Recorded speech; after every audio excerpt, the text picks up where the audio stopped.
You are listening to a Modern Nonprofit Podcast, a podcast for leaders of today's nonprofits. We focus on the most pressing issues in a modern nonprofit, from grant writing and fundraising to back office administration like accounting. If you are looking for tips and hacks to make your nonprofit more modern and intentional, you've come to the right place. I'm your host, Tasha Anderson. I've worked with hundreds of nonprofits over many years in different capacities. First as an auditor, then a CFO of a nonprofit, and now I'm a CPA that owns the Charity CFO, an accounting firm working exclusively with nonprofit organizations. I'm passionate about trying to make the work of nonprofits even easier through the most modern practices I've learned from some of our most successful clients. Keep listening. Hey friends, welcome back to another episode of a Modern Nonprofit Podcast. I'm Tasha Anderson, and today I brought along my new friend Lisa Seal. Lisa, you are with Belay Solutions, and we're going to talk about virtual assistants. Now, this has been becoming a more and more topic of conversation for the nonprofit clients that we work with. And Lisa, I'm really excited to dive into how you've experienced nonprofit organizations using virtual assistants. And I think that a lot of people don't even realize, well, what could I have a virtual assistant do? So hopefully we can dive into that conversation. But first, Lisa, I want to say thank you for taking some time out to chat with us and share more about your experience and your work with nonprofit leaders that might benefit from these virtual assistants. Absolutely. Thank you for having me. Well, let's just dive right into the obvious question. Like, first of all, I'm going off script already, as I tend to do. Let's first talk about what is a virtual assistant for people that may not even know what this thing is. Sure. I would love to answer that. So the answer is not simple because what people define virtual assistant differs throughout the marketplace, I guess, if you will. And since the pandemic, it's become even broader. So Belay has been in business since 2010, and we have done virtual assistants since 2010. And so it's funny that you said it's becoming more and more of a topic, and that is simply because it is very much more common than it was prior to the pandemic when everybody was sent home to work. So for us, a virtual assistant simply means a extension right-hand person of a leader. They just don't happen to work in your office. For us, that means they are all US-based professionals that have experience in being an assistant to a leader. And they do all of that from the comfort of being remote. And like I said, it's been, we've been doing this since 2010. We have been the leader in the market since then. COVID certainly pushed the whole concept to be much more commonplace and acceptable.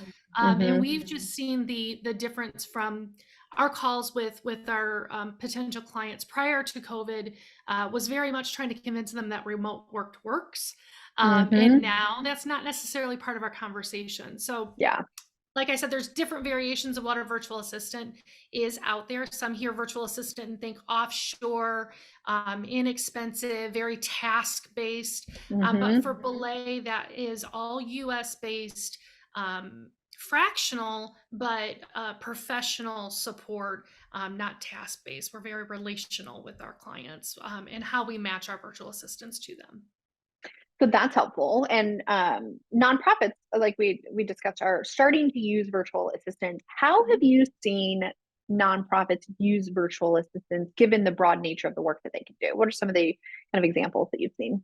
Sure. So most common, we see our assistants supporting in the communication, the administrative tasks that very quickly get pushed to the wayside because it's not the important, quote unquote, task that a leader needs to be doing. However, if those things do not get done, then they are scrambling, and then they're actually not being as effective as they need to be in the things that only they can do.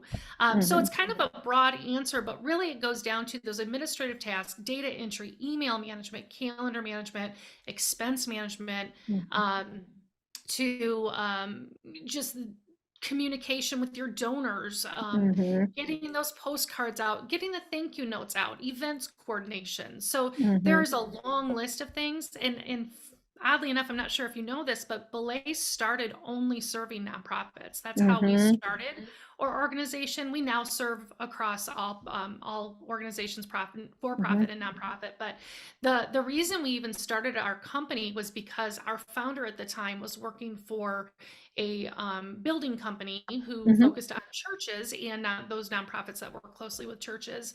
And he struggled in his role to get the leader, whether that was the executive director or the pastor, to have time to meet with them. They would miss meetings, they would reply to their emails. And so Mm-hmm. he really kind of had this epiphany of these folks need help and they're relying on volunteers, Yeah. and volunteers are amazing and nonprofits can't obviously exist without them, but they're also very unreliable. And so Mm-hmm. the other option is full-time help, and that gets really expensive for a Sure. nonprofit or a church. So that was where the idea of Belay was born, to be able to offer fractional professional support without it breaking the bank and also Mm-hmm. giving that reliability. Well, I think sometimes with virtual assistants, you think of like an assistant to the CEO, and where I've also seen an opportunity to use virtual assistants through, honestly, let's just development, right? All of the donor database management, and with the work that we do, I mean, there's a lot of other benefits administration, like paperwork for new hires and background Yes. checks for all your volunteers, and all of the tasks that just add up, add up, add up. And I've seen so many cases where you'll have people that are not used at the best and highest use of their time because they are doing so much of their time on administrative tasks. And not only is that inefficient and ineffective for the people that are doing that, but really what I think it does is it distracts the people from doing the things that could really move the needle on the organization. And it also, in my experience, I'm projecting here because I worked for a nonprofit and I spent my time doing a lot of tasks that just don't feed my soul, right? I always say that, 80-90% of your job is going to be doing the things that maybe you don't love to do, especially if you're working for a small to mid-sized organization. And those 10% of the things that really feed your soul is kind of an afterthought because there's so much Mhm. kind of day-to-day things, tasks that need to be done. Um, and I've seen that trigger burnout in many people in the nonprofit space. I mean, every industry, but especially in the nonprofit spaces, we're talking about that. So maybe some people are thinking like, maybe this could be relevant to my nonprofit, or is it bad enough where I need a virtual assistant? Or Tasha, some of these things you're talking about, burnout, not spending time on the task to feed your soul. What in your mind are some of like the four signs you need a virtual assistant? Or what are some of like the major, yep, you should really consider this? What are some of the common themes you see? Yeah, I would say it's funny. Whether you're a leader of a nonprofit or a business, it really, like you said, it is very much similar. I feel like for the nonprofit space, the fallout is bigger, right? Because you're Mm-hmm. serving a larger mission, and if you are not able to focus on that mission because you're missing deadlines, because you're lacking donor management or donor communication, and you're not building that donor base. Mm-hmm. In communication gaps, not replying to emails, missing, like I said, missing meetings, or your calendar's a mess and you've got, Mm-hmm. all of those things where you are just not showing up as your best self because you've Yeah. got this whirlwind of administrative tasks that you're worried about because they're important they need to get done, but you're just not getting done. So missing Yeah. deadlines, lack of donor management, communication gaps, and then just like I said, that administrative tasks not getting done. Your expenses are a mess. Your travel Credit cards. management is a mess. Your credit cards are a mess. Yeah, because you're not focusing on them because you're focusing on the bigger things, which you should be. And if you're splitting your time and wearing too many hats, like you said, it is going to hurt the growth of the organization, Yeah. and the outreach that they may have. Yeah, yeah. I I say the credit cards because from my perspective, I work with lots of leaders of nonprofits, and we're all in it together. We all share this in common, right? And I can relate because I'm also a leader of this business, and there's just so many things that need to be done, and to the point in which you can delegate those things. And I don't even think people realize you can delegate those until you're forced Right. to. This is a person, pass things off, and then once you get that ball rolling, you keep coming up with new ways to use that person, is what I have found. So you've mentioned some of the pain points that, nonprofits can have, and I think you've mentioned some of the things that a virtual assistant can help with. Any other ways that your company or the virtual assistants that you work with can help kind of alleviate some of these common pain points for nonprofits? Yeah. Yeah, I mean, I think the biggest thing, like we said, is really looking at that virtual assistant solution for the leaders of the nonprofits. And oftentimes it's not just the leaders, it's their departments as well. That project Hmm. communication, that event coordination, Yes.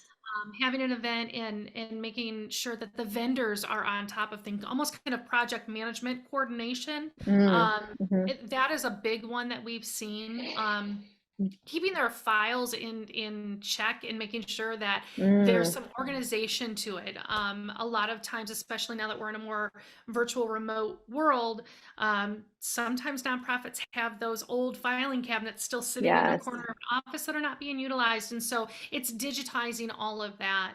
We've seen our VAs really step in and bring them a little more modern, to be able Hmm. to keep them accountable to each individual different event they might be doing, fundraising efforts. And again, back to that donor management, working in the software, making Hmm. sure that the database is up to date, that the donors are being communicated to.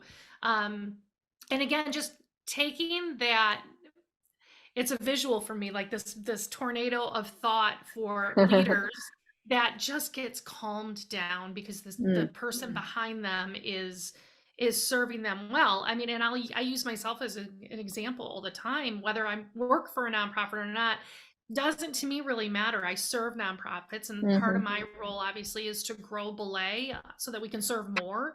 Hmm. And my own VA is in my inbox as we speak, making Mm. sure that any emails that are coming through are being communicated with immediately. She's in my calendar for the next quarter to make sure that my calendar is not a mess, all the way down to make sure that I'm not missing my children's performances or sporting Hmm. events, or that I'm not missing an anniversary. And so my whole life feels organized, so that I can be my best self from 9 to 5 Hmm. and do what I need to do here for Belay, again, so that I can then serve our amazing clients that we have.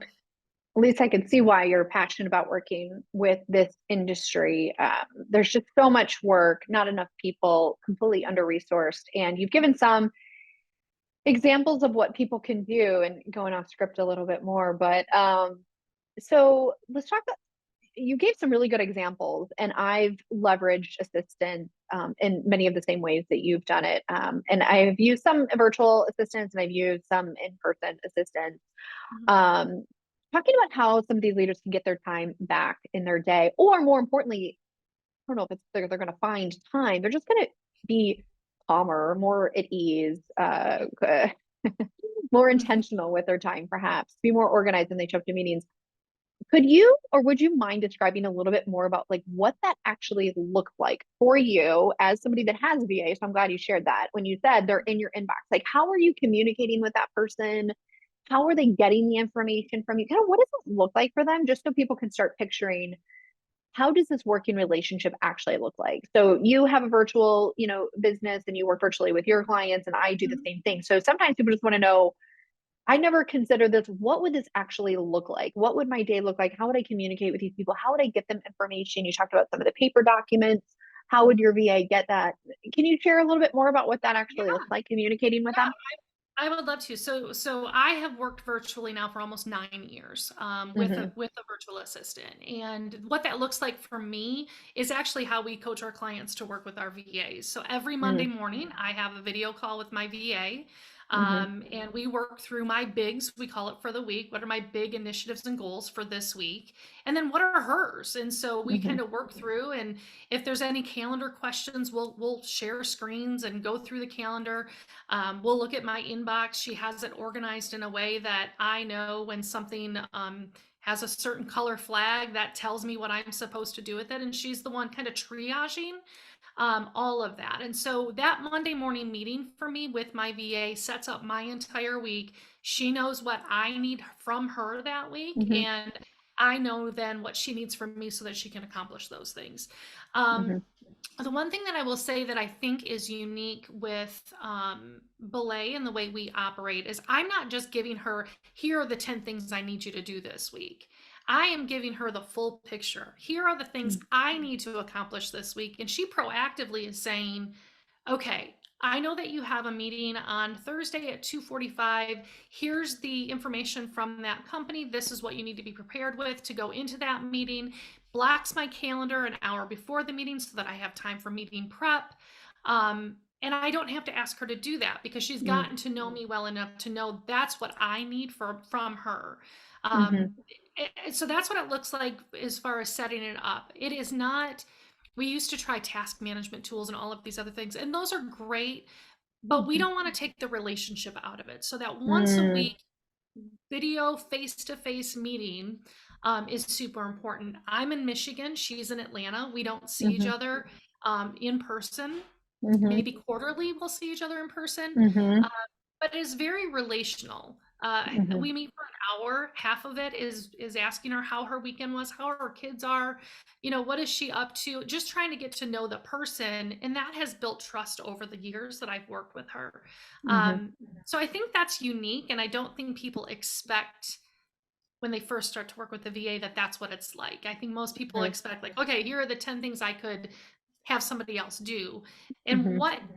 what hurts that's not bad, but it doesn't elevate it to the point of what it could be, Hmm. meaning there's no proactivity there. You're not allowing for any of that. By letting her into my inbox and into my calendar, she has the ability to see past what I actually might say or what I might put on a Hmm. list. So I don't know if that answers your question, but Yeah, that is no, that's really helpful. the setting it up. And then throughout the week, we may not meet again, but we're slacking each other, or I am in each other. Sometimes I'm texting her because I'm on my phone and I can't get to my Slack easily, or whatever it may be. Um, Today she took VTO. We have volunteer time off, and she's working at her son's school. And she just Hmm. sent me a text saying, "Hey, I'm not on Slack. I know you have a couple of big meetings today. I'm here if you need me. Please let me know Hmm. what I can do for you." Hmm. Um, it's just that she does my Hmm. expense reporting without me. I don't even look at an expense report anymore until she Hmm. actually files it and then I approve it. I don't book my own travel as much as I actually really love to book travel, which is an odd thing, but I No, know I that do that's too. not a value. I know that's not a value for Belay. They don't pay me for my time to book my own travel, and so Hmm. that travel gets really expensive if the leader is the one doing it. So I allow for her to do that. She knows where I like to sit on a plane. She knows what time I like my flights. Hmm. All of those things have allowed to quiet the noise in my own brain so that I'm able to focus on things only I can do in my role. Hmm. Um, I hope that gives you a better visual. Yeah. How long have you had your VA, and how many hours would you say she works for you?